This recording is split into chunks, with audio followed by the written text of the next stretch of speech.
ইমানের অস্ত্রের চাইতে বড় অস্ত্র কোনো দুনিয়াতে হতে পারে না। যতদিন পর্যন্ত ইমানের অস্ত্রকে আপনারা আমাদের এই বুক থেকে বের না করে সামনে ধরতে না পারবেন, ততদিন মুসলমানের গায়ে লাঞ্ছনার চাদর থাকবেই। আর যদি এই লাঞ্ছনার চাদর মুছে ফেলে দিতে চান, অবশ্যই সুপ্ত ইমানকে উঁচু করে তাকবীরের ধ্বনি দিয়ে সমাজে যতদিন বাঁচবো, সিংহের মতো বাঁচা লাগবে, কোনদিন বিড়ালের মতো বাঁচতে চাই না। ঠিক কিনা বলেন? লড়াইয়ের ওই ময়দানেতে যেতে তোমাকে হবে, প্রয়োজনে সব রক্তটুকু জমিনেই ঢেলে দেবে।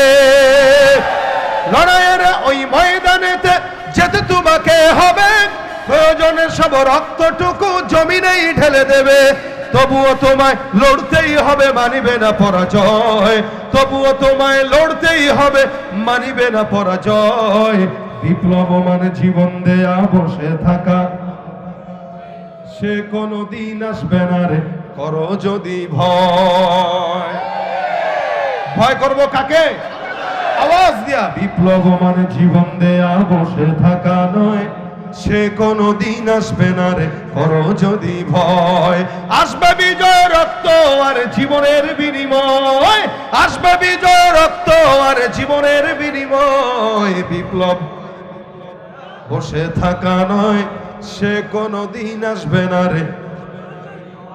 কোথা থেকে কোন ভিনদেশি শকুন আমার দেশে এসে সেবার নামে বসলো জুড়ে মীর জাফরের বেশে।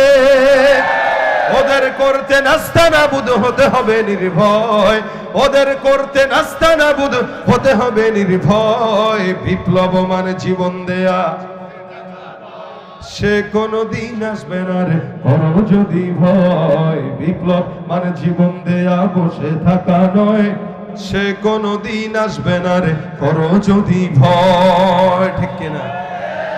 আওয়াজ দিয়া বলেন, কাকে ভয় পাবো? আমরা আল্লাহ পাকের গোলাম কিনা, বান্দা কিনা? আর দুনিয়াতে হাজার কোটি কোটি বান্দা আছে, সব বান্দার ভিতরে যে আল্লাহ পাক আপনাকে আমাকে এই জায়গায় আনছেন, তার মানে বুঝা গেল মালিক পছন্দ করেন। মালিক যদি পছন্দ না করেন, টাকা দিয়ে মসজিদে যাওয়া যায় না। মালিক পছন্দ না করলে টাকা দিয়ে হজে যাওয়া যায় না। মালিক পছন্দ না করলে দ্বীনের মজমায় বসা যায় না। আর যাকে পছন্দ করেই ফেলে, তাকে কান ধরে এনে বসাইয়া দেয়। ভাইরা আমার, এটা জান্নাতের বাগান নিঃসন্দেহে।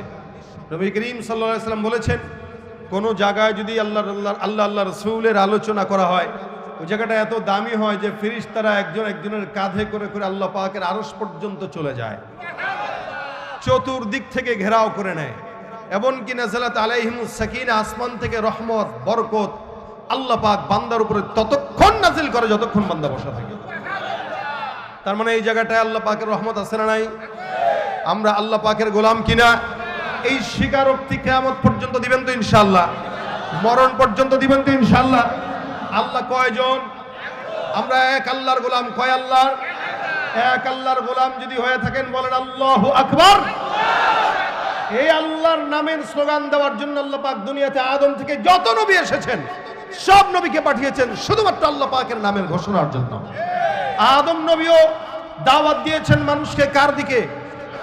আল্লাহর দিকে। ইব্রাহিম নবী দাওয়াত দিয়েছেন কার দিকে? ঈসা নবী দাওয়াত দিয়েছেন কার দিকে? জাকারিয়া নবী দাওয়াত দিয়েছেন কার দিকে? ইউসুফ, ইউনুস, ইয়াহইয়া, মুসা, ঈসা, হারুন, সব নবী আখিরি নবী মুহাম্মদ পর্যন্ত যত নবী দাওয়াত দিয়েছেন, কার জন্য দিয়েছেন? কার পথে দিয়েছেন? আল্লাহর জন্য, আল্লাহর পথে।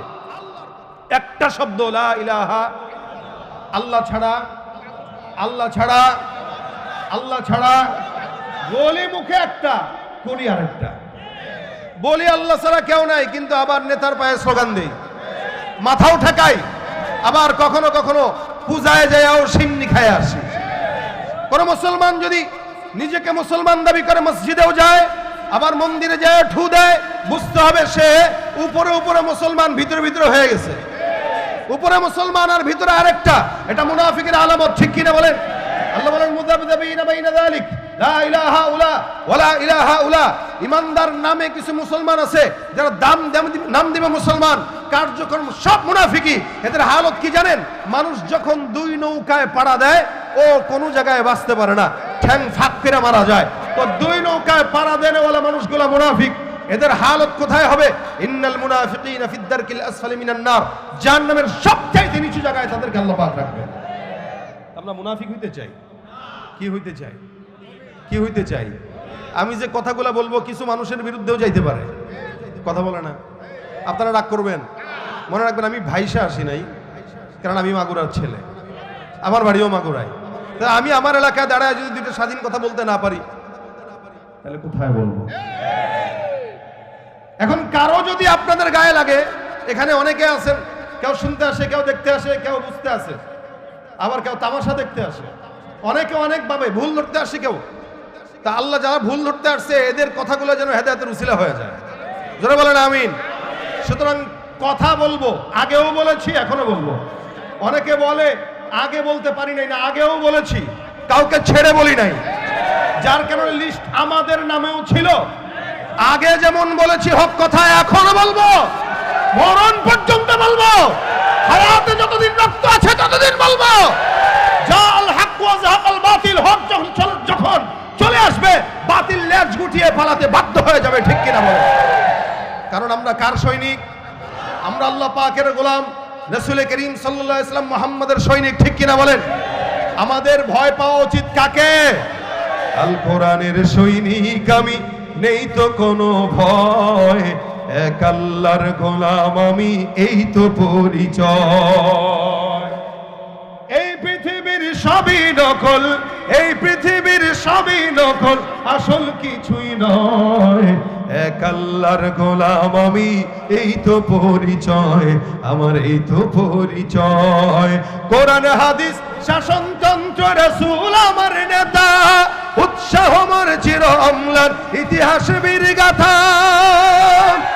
এক আল্লাহ ছাড়া আমার দিলে, এক আল্লাহ ছাড়া আমার দিলে নেই তো কারো ভয়, এক আল্লাহর গোলাম আমি, এই তো পরিচয় আমার, এই তো পরিচয়। আল কোরআনের সৈনিক আমি, নেই তো কোনো ভয়, এক আল্লাহর গোলাম আমি, এই তো পরিচয় আমার, এই তো পরিচয়, ঠিক কিনা? কষ্ট পাইছেন কেউ?